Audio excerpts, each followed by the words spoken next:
Hello, friend, and welcome to Sturdy Girl, a podcast focused on strength, not size, where you'll hear conversations around healthy body image, cultivating confidence, and being a resilient human in both body and mind. Sturdy Girl is the podcast where we shift the focus away from your appearance and on to living the big, rad life you deserve. Hello, friends, and welcome to episode 7 of Sturdy Girl. You get a solo episode today. It's just me, myself, and I as we dive into things that I had to learn and unlearn while improving my body image and self-confidence. I want to keep this a shorter episode, a fun episode, one that can help you reflect on maybe your journey or some of the things that you had assumed or believed and have worked through and realized, what the heck was I thinking? We all have those. We all go through those. And I will say this as a preface for this entire episode. We are forever a work in progress. We are forever learning and unlearning things throughout our lives. So this isn't a compilation of all my life lessons. These are the big things that I have learned over the last decade or so, and mostly I would say in the last 7 or 8 years. So let's dive into the first one. Smaller is not better. Look, we know this, we've heard it. We know that media is so focused on smaller equating to healthier.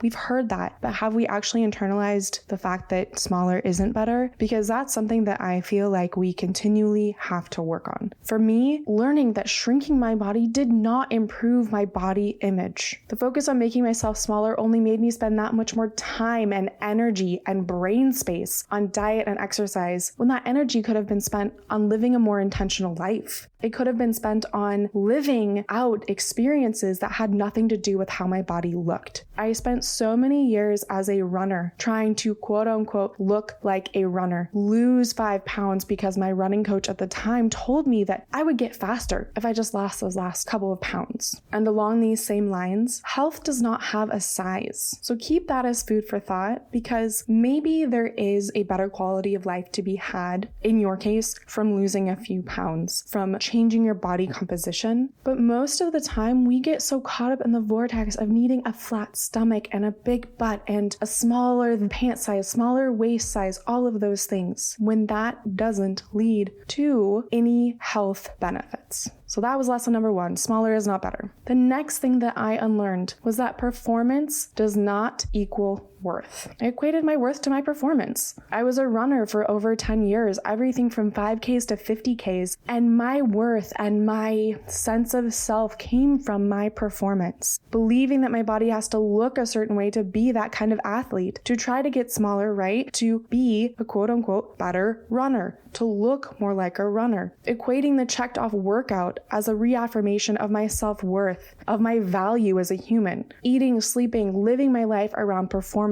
metrics. Now, most of you listening, if you have some kind of pursuit of sport, running, lifting, hiking, rock climbing, whatever it might be, you're probably a recreational athlete versus, say, someone who is semi-competitive or sub-elite or something along those lines. We have lives outside of whatever sport it is we're doing, so eating, sleeping, living your life around that performance metric probably isn't the place we want to focus. Our worth doesn't come from our performance. Our worth doesn't come from how hard we worked out or how much we focused our life on that performance piece. Now, if you are training for a marathon, there is a component of performance where you look at nutrition, where you look at your training plan for improved performance, right? There's a place for that. But your performance in whatever sport you are doing should not affect your self-worth. Your self-worth is inherent, it's innate, and it's so hard to separate those things because we're so used to being human doing instead of a human being. The next thing that I learned in my body image, fitness, self-confidence journey is that there are no rules. Now hear me out. A few years ago, I was watching a movie with the Hubs, and I think it was called Pacific Rim, and it's like robots battling monsters. And I'm sorry if you love this movie and I'm totally butchering it, forgive me. But we're watching this movie and these crazy stunts kept getting pulled in this movie, and I started laughing and I'm like, oh my God, there are no rules. And it became this joke of when things were out of control or you had a crappy week or something was going on, and we'd just exclaim, there are no rules. And then we were watching watching the movie Everything Everywhere All at Once. And there's a part where these humans get turned into rocks and then there's little speech bubbles above them. And part of them, they say, there are no rules. So I had to include that in this episode because honestly, there really are no rules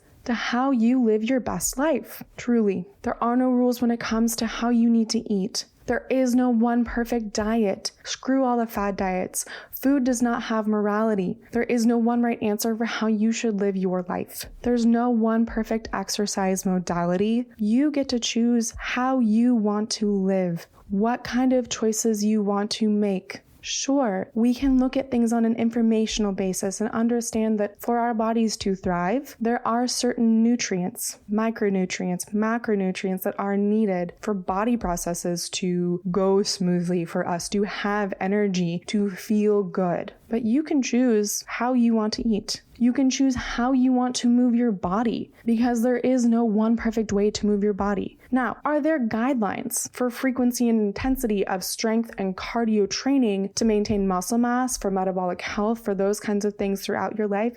Yes, there absolutely are guidelines. But again, there are no rules and you get to choose what you want to do. And I think that there's something really empowering in that there's no one right way to live. If you want to be the person that trains for an ultra marathon every year and then in your off season you're rock climbing, and maybe you're the person that hikes year round and wants to make sure to eat a cookie every day in your diet, great. What brings you joy and satisfaction and allows you to thrive and live the life you love? Live the big rad life you deserve. Because that's what Sturdy Girl's about, right? I have to laugh as I'm recording this right now because I get so excited. I feel like I'm full on a soapbox for this whole episode to just be like, friends, there is so much more to life than spending time and energy on exactly how much you eat and exactly how much you move. Movement should feel good and enjoyable. Food should be enjoyable. It's not just a set of nutrients. There's so much more to it. Okay, I think the biggest thing for me that I have unlearned in the last few years is that my stomach tells others absolutely nothing about me. I spent so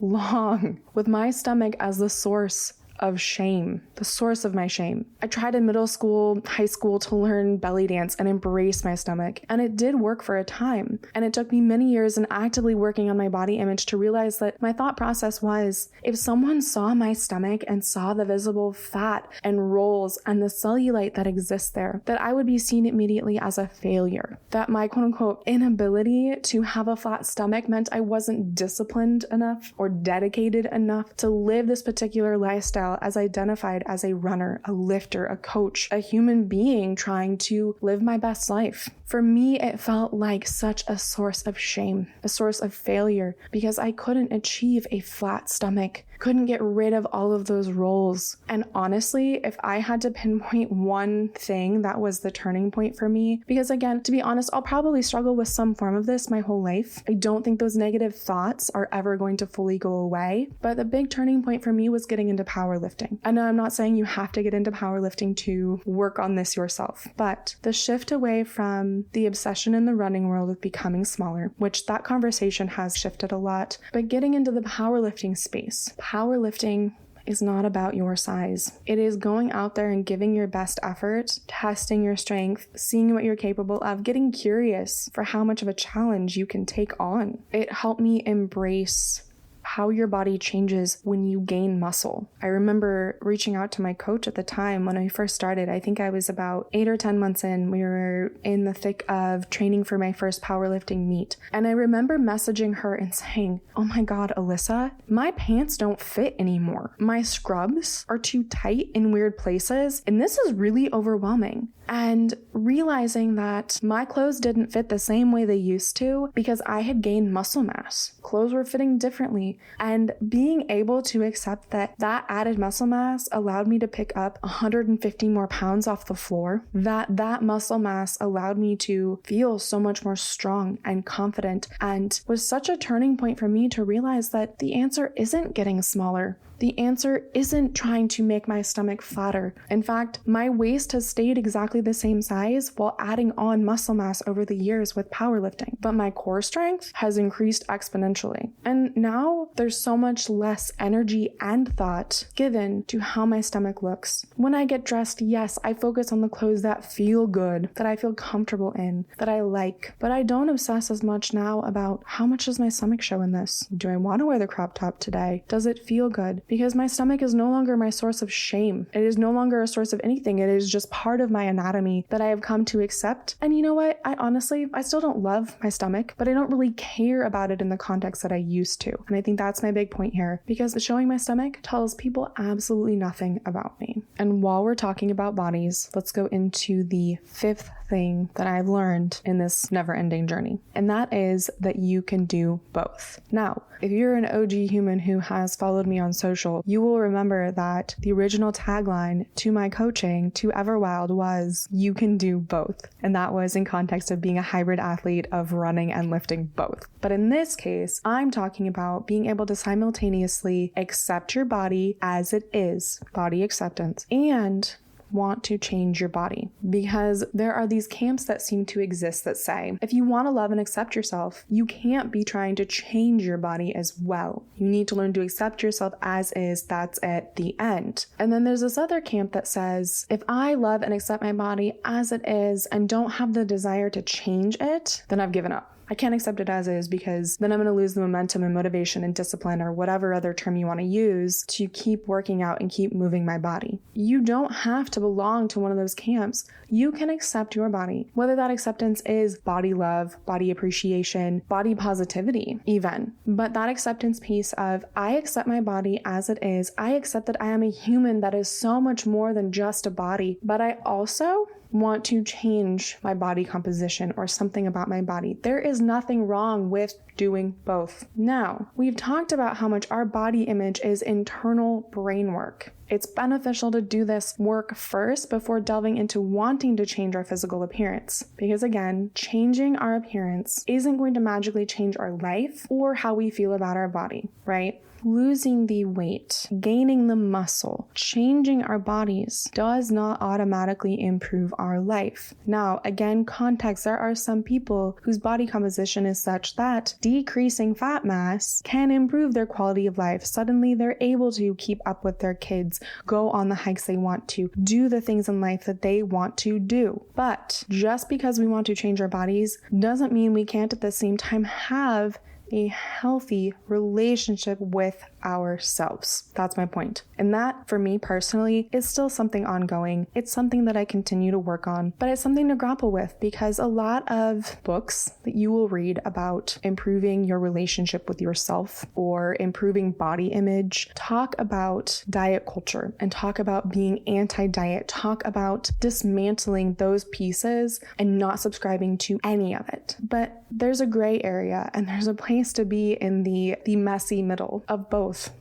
Of being able to say, yeah, diet culture is bullshit, and I don't subscribe to any of the fad diets. However, your relationship with yourself is so important. It's worth taking the time to treat your body with respect, to nourish your body with the foods and the activities that you enjoy and that are sustaining, okay? We can do both. Don't think it has to be one or the other. The sixth and final thing that I have learned is that doing the hard shit helped the most. Now, I could say the magic happens outside your comfort zone, and it's true, it really is. But doing the things that didn't always come easy is what helped build my confidence the most. It's like getting stronger in the gym. The more reps you put in, the stronger you get. The more you're showing up, the frequency, the consistency, the amount of weight on the bar, getting uncomfortable, challenging yourself, working in those end rep ranges. That is exactly how growth works in the real world. Building confidence requires practicing the thing.